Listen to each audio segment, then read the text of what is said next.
Hello, I'm Professor Foster, joined by Professor Jawargis, and our subject today is one of the great directors of early motion picture history, Howard Hawks, and the film we're going to see is To Have and Have Not, based on a book by Ernest Hemingway that deals with World War II. Howard Hawks was born in 1896 in Goshen, Indiana.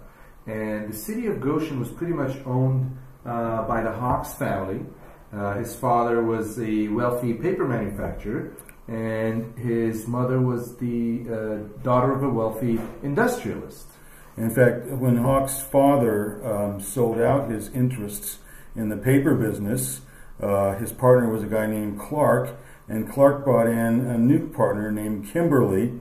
And the Kimberly-Clark Paper Company today is still the largest paper company in the world. So that's the kind of wealth that the Hawks family came from. Now, the Hawks family left Indiana in 1906, so Howard would have been 10 years old that year. And they moved to the Pasadena area. And this is a look at Pasadena from the late 1800s, I think 1890. With Mount Low rising behind the little town at the time. And this had become a very popular place for people to winter when they were coming in from places like Indiana, where the winters could be pretty harsh. And that was probably what drew Howard Hawks' father to the city. And this is Pasadena circa 1910. This is Fair Oaks Avenue, and you've got the electric cars running up and down the streets, which we don't have anymore. But Pasadena was a happening place in the regard that all these Midwesterners were, as you said, wintering here or eventually ending up settling permanently. You know, in fact, they used to have a Indiana picnic in Long Beach every year. And one year, the Indiana picnic drew over 200,000 people to Long Beach. Wow. So there was a real presence of former Indianans in Los Angeles in the early 1900s. Now, the big attraction of Pasadena was Mount Low. I mean, Pasadena was an attraction in its own, I guess. But Mount Low, which sits right north of the city of Pasadena, had these tremendous freshwater warm springs. They had great hiking trails, and it was very well developed. And this was a place that really lured a lot of visitors in the early 1900s. The Mount Low Railway had built the funicular that would take you up through the Echo Mountain and Mount Low, and it was pretty much a major tourist attraction for these people that were coming here. Then after the funicular became so popular, a cog railway was built up the mountain, which opened up the whole area to more exploration and lodging as well. So there were two main places that day travelers or people who were overnight travelers could stay on the mountain. The smaller of the two is pictured here. This is the Mount Low Chalet. And the bigger location to visit and stay at is the Mount Low Lodge. Much bigger, quite grand. And we also see the flowering of a lot of intellectual personages in Pasadena at this point. Right, because of the Throop Institute, later known as Caltech. You had Albert Einstein, you had Aleister Crowley, self-appointed Satanist, Aldous Huxley, who was experimenting with psychedelic drugs at the time. It was a very colorful town, and Altadena and Pasadena both still have the roots of those movements are displayed there. Now, one of the things that, especially for the people who immigrated from Indiana, that was very popular, most of these guys were very well off, and so they took a lot of pride in their teams of horses and their expensive carriages. And every year on New Year's Day, The members of the Valley Hunt Club, which is a very Tony club in Pasadena, would get together and they would decorate their carriages with roses from their gardens and march them down Fair Oaks Avenue. And that became the Tournament of Roses and the Rose Parade years later. This is an image of Howard Hawks, probably taken in the late 1920s. Now, young Howard Hawks grew up and attended the Polytechnic School on California Street in Pasadena. Very fine private school, K through 12. And he then went on to Cornell University. Young Hawks was a great tennis player. And one of the things that starts to happen, and this would be in the mid-19-teens, he started to become known as one of the great social tennis players in the city. And you have other people engaged in that same sport, including Mary Pickford and her husband, Douglas Fairbanks, and also Charles Chaplin. And so Hawks really got introduced into the society of Hollywood primarily through the sport of tennis. Victor Fleming was one of Howard Hawks' closest friends in Hollywood. Fleming started out as a cinematographer at MGM. In the 1920s, he became the studio's top cinematographer. But when sound came in, Fleming seized the opportunity and eventually would be recognized as MGM's top director. And he and Hawks were roommates as young men and lifelong friends. One of the things they loved to do was to go to the horse races and bet extravagantly on them. They also both were pretty serious drinkers. Now here's a poster of Hawks' first movie, Dawn Patrol, from 1930. But before we talk about his first movie, we could talk a lot more about how he even got to make his first film. Yes, how he evolved as a director. This is actually his first talking film. First talking film. And Hawks had become a pilot while he was in Ithaca, New York at Cornell University. Well, his father let him do that because we're talking about like 1917 when airplanes were brand new. But he took flying lessons, and then after his junior year at Cornell, the entire about to become senior class, in just a wave of patriotism, all enlisted in the army to go fight World War I in Europe. And 1917 was the year that the Yankees entered the war. And Hawks, however, because he already knew how to fly, was sent to Texas, where he taught young people, young wannabe pilots, how to fly. So that was how he got introduced to this whole idea of making films about flight.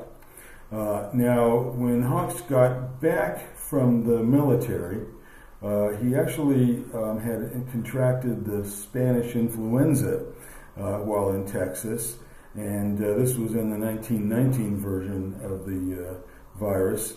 And so he kind of lost a year. He was recuperating almost for the entire year back home.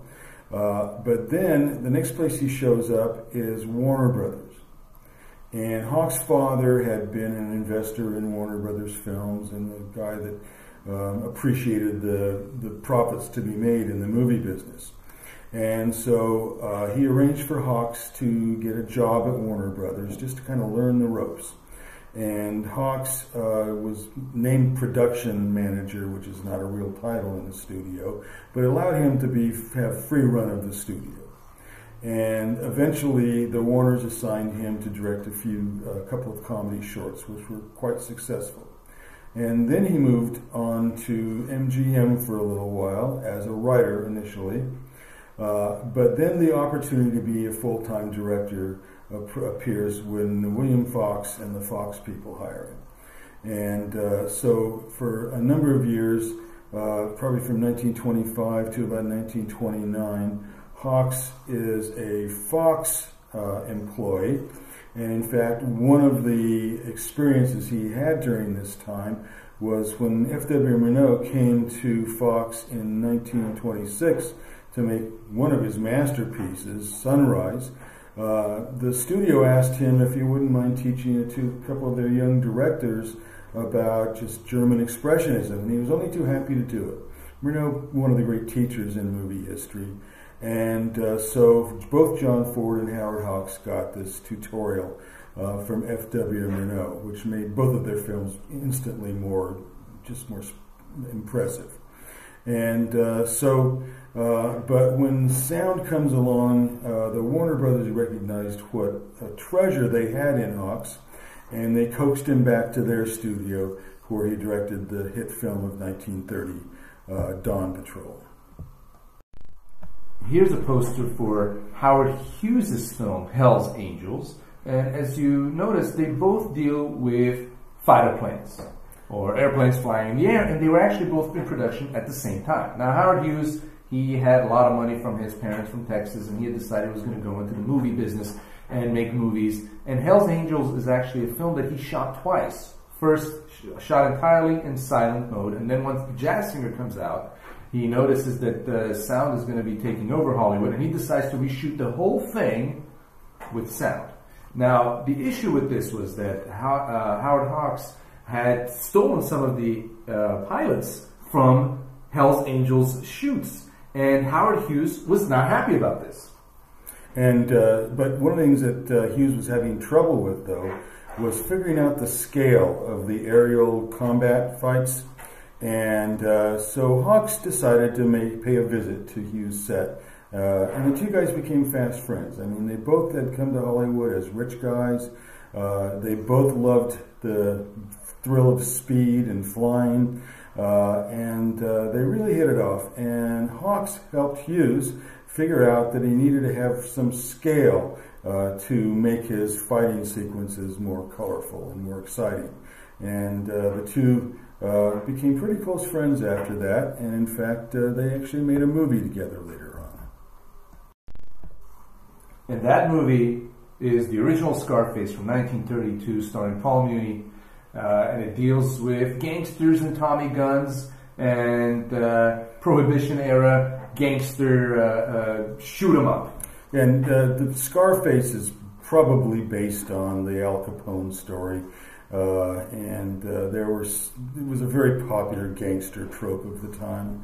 And one of the things that Hawks did was he was not a guy that liked to sit around and edit movies, so he left Hughes with the unedited, unfinished Scarface, and Hughes spent an entire year trying to battle with the censors about what they could put on the screen and what they couldn't. But the result was a really vibrant, very exciting gangster movie.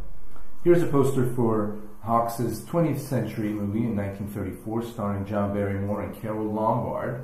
The story, we'll get back to that in a brief moment, but it's important to note already that in his short career, Hawks is making different genre films rather well. He's got the adventure flying film, he's got the gangster film, and now with this movie we have the very first screwball comedy.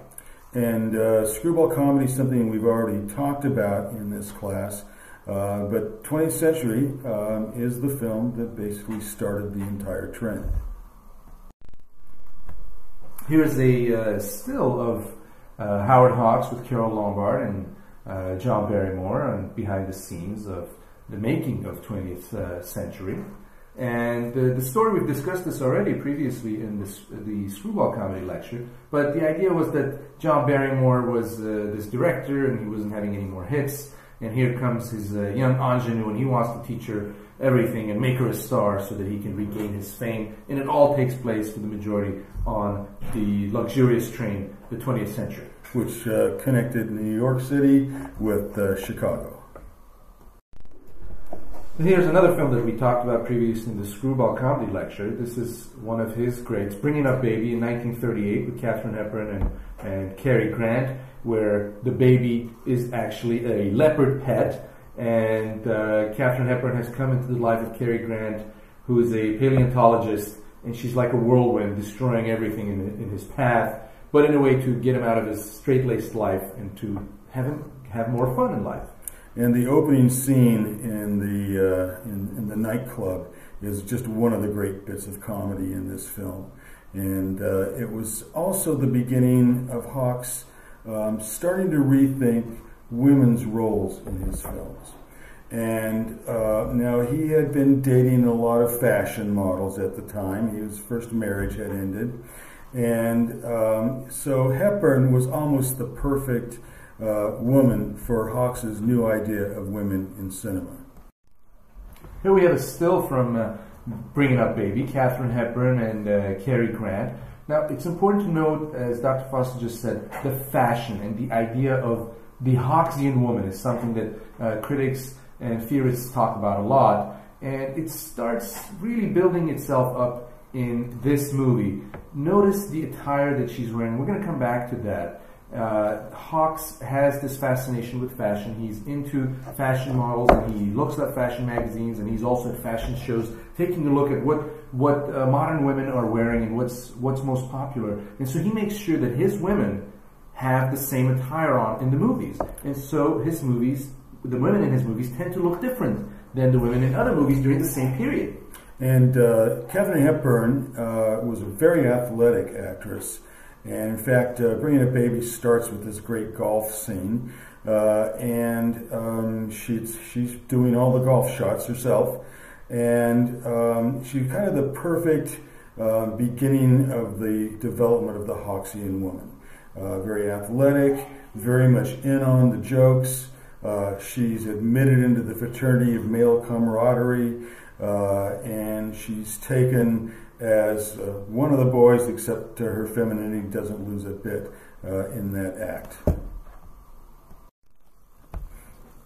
True to form in Howard Hawks' fashion, he can switch genres rather quickly.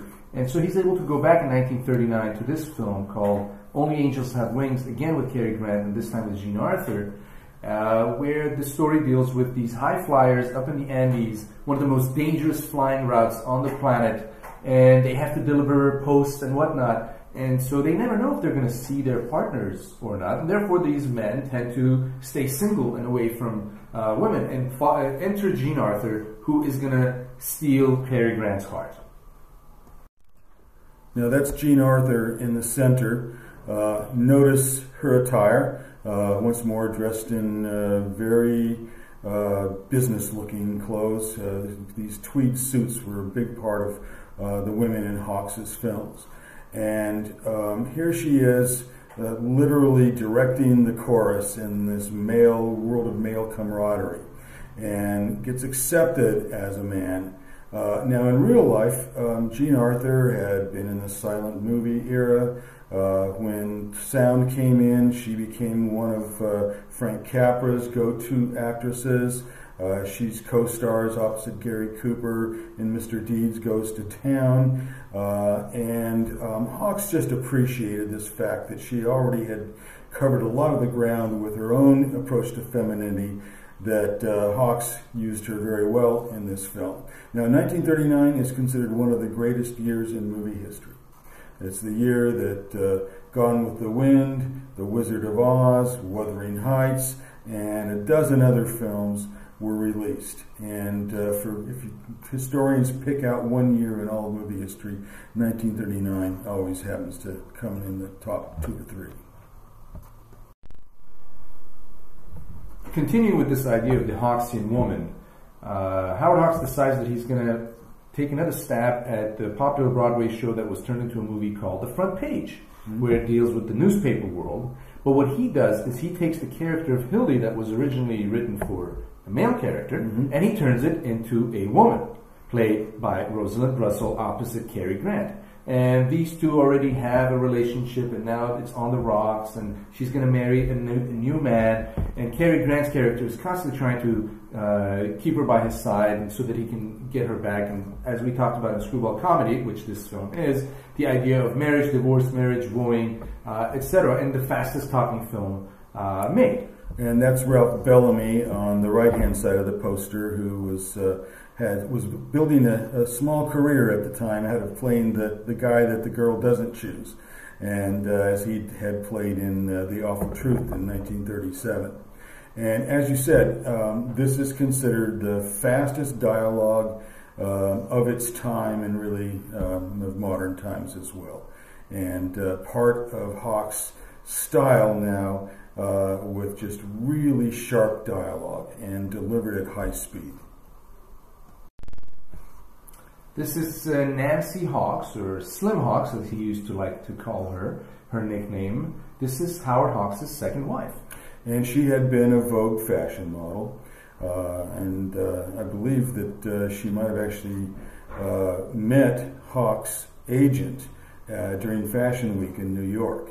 And Hawks fell in love with her instantly, and she became kind of the ultimate Hawksian woman because for her looks and her style are something that you'll see repeated after the introduction of their marriage. And this is another image of Slim Hawks, and definitely Hawks was developing a type at this time. She was his perfect muse. Yes.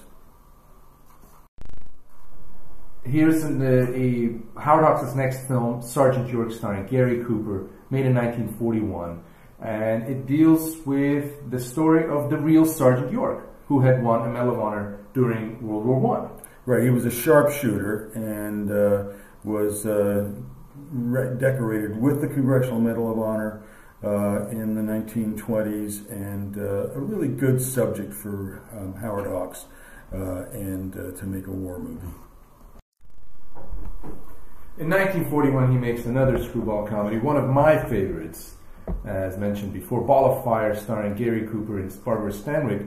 And what I really like about this is that it's the collaboration between Billy Wilder and Howard Hawks. So here's Howard Hawks working with Billy Wilder's writing. It's just, the title does it great justice. Barbara Stanwyck is a major ball of fire. She is the fire in the movie. And it's a great film. It goes back to this idea of the Hawksian woman, and she plays that nicely. So this guy can make screwball comedies, gangster pictures, action-adventure flyers, and he can even make westerns. And in 1948, he pairs up with John Wayne and makes the great movie Red River, and also has the young Montgomery Clift, the method actor, appear in this film. There's also an interesting story about Walter Brennan. Right. Brennan was a regular in Hawks movies, including the one we're going to see today. And when he met with Hawks to talk about what Red River was going to be about, he asked Hawks, you want me to play the character with them in or with them out? And Hawks said, what are you talking about? And he says, my teeth. I got into a traffic accident and I lost all my teeth when they hit the steering wheel. And so Hawks said, let me see. And they ended up working it into the plot of the movie. And so just the kind of thing that Hawks really believed in doing, being inventive and working with the material that he had. And in 1953, he makes Gentlemen Prefer Blondes with Marilyn Monroe and Jane Russell. And no, this is not a screwball comedy. It's not a gangster film. It's not a adventure film. It's a musical. And it's a really good one as well. Now, after World War II, Hawks really did have the ability to make movies wherever he wanted to, but his two main studios are still 20th Century Fox and the Warner Brothers, and this happens to be a 20th Century film. Now, Hawks even made a film in the science fiction genre titled The Thing. And he has a credit as a producer there, but if you look at who got credit as director, it's Christian Nyby, which actually was Howard Hawks. It was a pseudonym that he took on because the stigma against science fiction films in Hollywood in the 50s. But it's actually a very good film, and just Hawks proving once again that he can work in any genre. The 1950s were a decade known for science fiction and for what they called sword and sandal pictures. Big movies like The Ten Commandments and Ben-Hur. And The Land of the Pharaohs is one of those movies. Howard Hawks, starring Jack Hawkins as the Pharaoh, Joan Collins as his wife. If you can possibly see the film, it has one of the great endings of all of Hawks's films.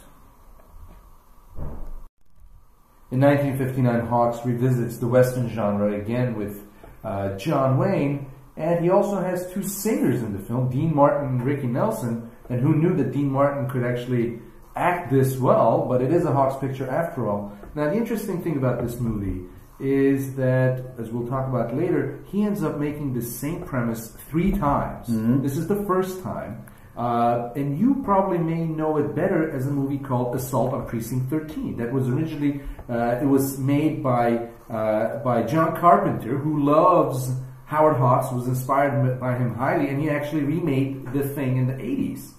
And notice that Ricky Nelson was still appearing on his family's situation comedy, Ozzie and Harriet. And he was the younger of the 2 brothers on the show. His older brother David was also on the show. But Ricky Nelson had started a singing career in the mid-50s. And so now we're getting this kind of early rock and roll performer with an old crooner from the 40s and 50s, Dean Martin, and with an older star, John Wayne. And Angie Dickinson, you'll see also mentioned on the poster, and she became a very sex symbol style of actress in the 1960s. 1962, Howard Hawks pairs up again with one of his favorite stars, John Wayne, in the safari picture Hatari. So back to the idea of action-adventure, the things that he liked to do, hunting and fishing and being out in the wild and nature. And this is also nearing the end of John Wayne's career. Almost. It's not fully there. Yeah, he still has True Grit and The Shootist to go, but we're really at the end of Wayne's days, yes. And in 1967, Howard Hawks makes his final film, El Dorado, starring John Wayne again, and this time with Robert Mitchum. Another Western, of course. And this is the film that mentioned before, as in Rio Bravo. The premise has been made now 3 times in the film. First it was Rio Bravo, then it was Rio Grande, and now it's El Dorado, where these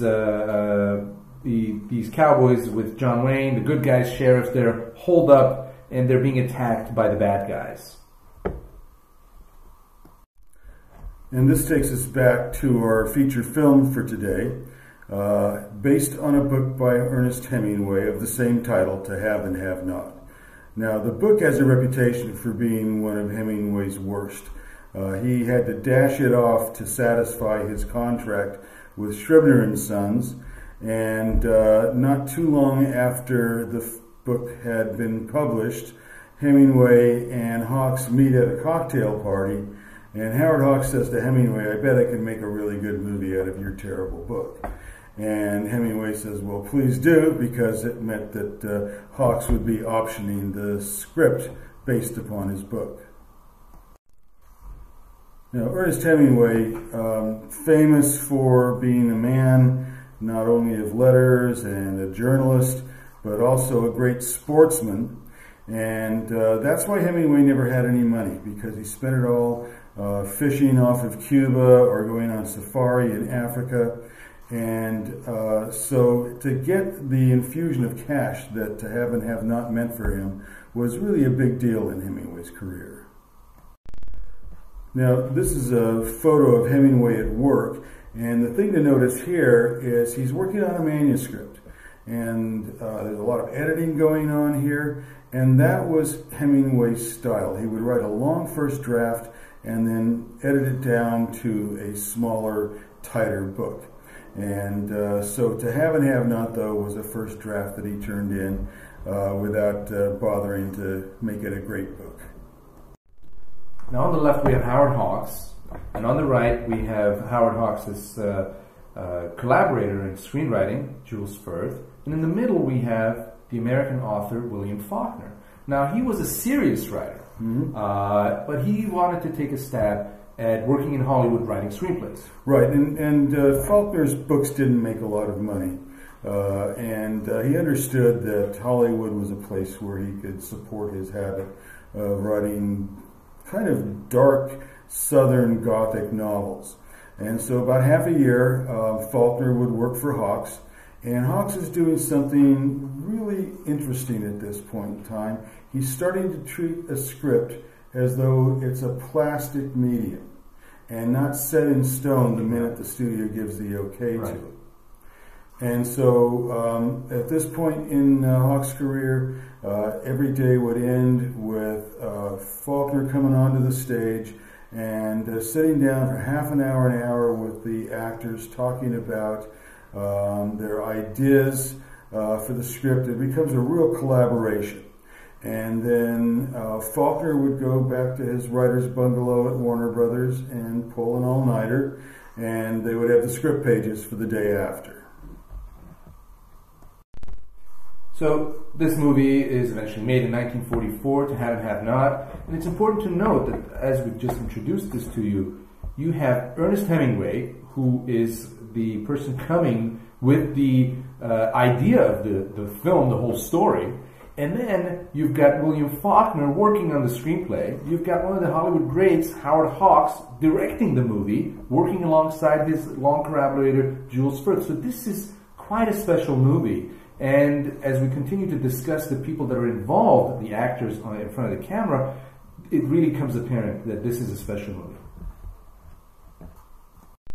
Now, this is a photo of Lauren Bacall while she was working on the set of To Have and Have Not. Her real name, by the way, was Betty Persky. She had been discovered at New York Fashion Week as a model in the previous year. And Hawks arranged for her to be signed on at Warner Brothers. And she becomes his next favorite Hawksian woman. She's only 19 years old when this film went into production, by the way. So a very brave bit of acting. And Bacall, I think, one of the great Hawksian women. Now, To Have and Have Not stars Humphrey Bogart, who had been brought to Hollywood by Samuel Goldwyn a couple of times because he was a New York Broadway actor, and Samuel Goldwyn was making plays out of New York hit plays like Dead End and Petrified Forest, both of which had Bogart in starring or supporting roles. And so eventually when Warner Brothers signed Bogart, by the way, Bogart came from a very well-to-do family. His father was a very renowned neurosurgeon in New York, and Bogart was sent to school at the American Academy of Dramatic Arts in New York, and he just naturally kind of fell into this kind of habit of playing villainous characters in his time. But something started to happen about the time of The Maltese Falcon in 1941, that Warner Brothers realizes that this is a guy who might have romantic leading man possibilities. And so they start to look for the perfect vehicle in which to put Bogart to try out that idea. And that vehicle ends up being the great Casablanca. Right. And Humphrey Bogart gets a stab at playing the romantic figure rather than the gangster thug figure that he's been used to. The story is that he's stuck in Morocco, in Casablanca, where he's opened up Rick's Cafe. He plays a character named Rick. But he has this past where he had this love affair with Ingrid Bergman in Paris, and she ended up and leaving. And so he's been brooding this whole time. And now that we are here in Casablanca, suddenly Ingrid Bergman's character walks into his cafe. Out of all the gin joints in the world, here she is again. And so he starts reminiscing and thinking about what went wrong and what happened. Well, what's happened is that now she's married this fighter. The leader of the French resistance. That's correct, the leader of the French resistance. And she's come here to ask for his help.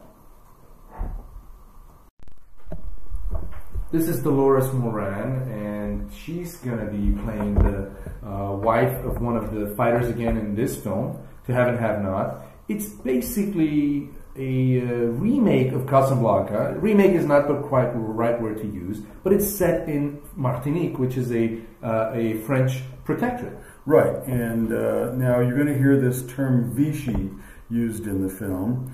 When the Germans invaded France in 1939, they realized that they didn't want to be an occupying force because of all the manpower that would require. So they attracted a bunch of Frenchmen who were willing to collaborate to form a government in the spa town of Vichy, far enough outside of Paris that they had very little notoriety in Paris. And you're going to hear this term Vichy, and basically it's a term of derogation. It means that these are bad people and they're playing ball with the Germans. Here's Walter Brennan in his youth, one of the great Warner Brothers character actors, and one of the regulars in Howard Hawks movies, as Dr. Foster mentioned, the story about his dentures in the movie Red River, and he makes an appearance in this film. Yeah, he's going to play Eddie. Eddie is a drunk. A rummy, yeah. Yeah, and by the way, that's meaningful because this is set in Martinique in the Caribbean, and rum was the cheapest alcoholic beverage you could buy. It was even cheaper than beer. And so to call somebody a rummy meant that they were really pretty far gone. And Brennan imbues his character with all of these behaviors that are typical of really tremendous alcoholics. All the delirious tremens, tics, and it's just a really great piece of acting in a kind of small role, but Brennan was one of these guys that for him there was never a small role. This is Hoagy Carmichael, one of the great composers of movie music and songs, and he's going to play the character Cricket in our film. Now, several years earlier, the Motion Picture Academy had begun to hand out Oscars for Best Song in a Movie, and so songs become a part of almost every A-picture release from that time on. And so Carmichael has written 2 songs for this movie, and he's going to perform them, and so is Lauren Bacall.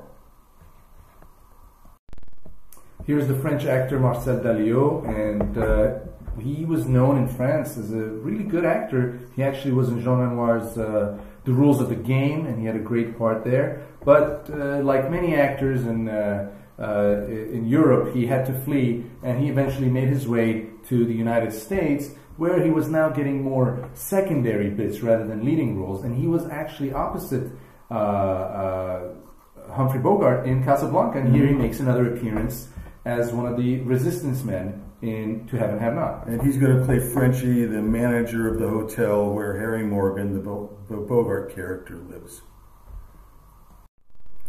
Dan Seymour is going to play the evil Vichy chief of police on Martinique, and it's a part that he's just made for, and he has a lot of fun with it. So he's going to play our evil police chief.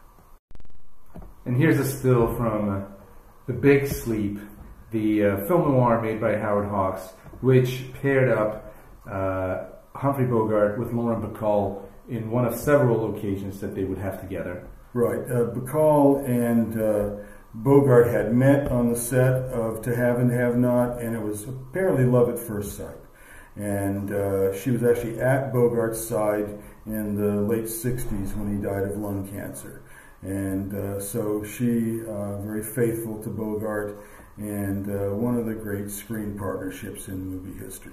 Now, The Big Sleep, based on a book by Raymond Chandler, and Bogart is playing a character named Philip Marlowe, who was Chandler's character, a detective. And in fact, the film is so much about making the scenes vivid that, that Hawks forgot to put into the script the answer to the murder mystery that the film deals with. It didn't matter. The film ended up being a big hit for Hawks and one of his great detective story films.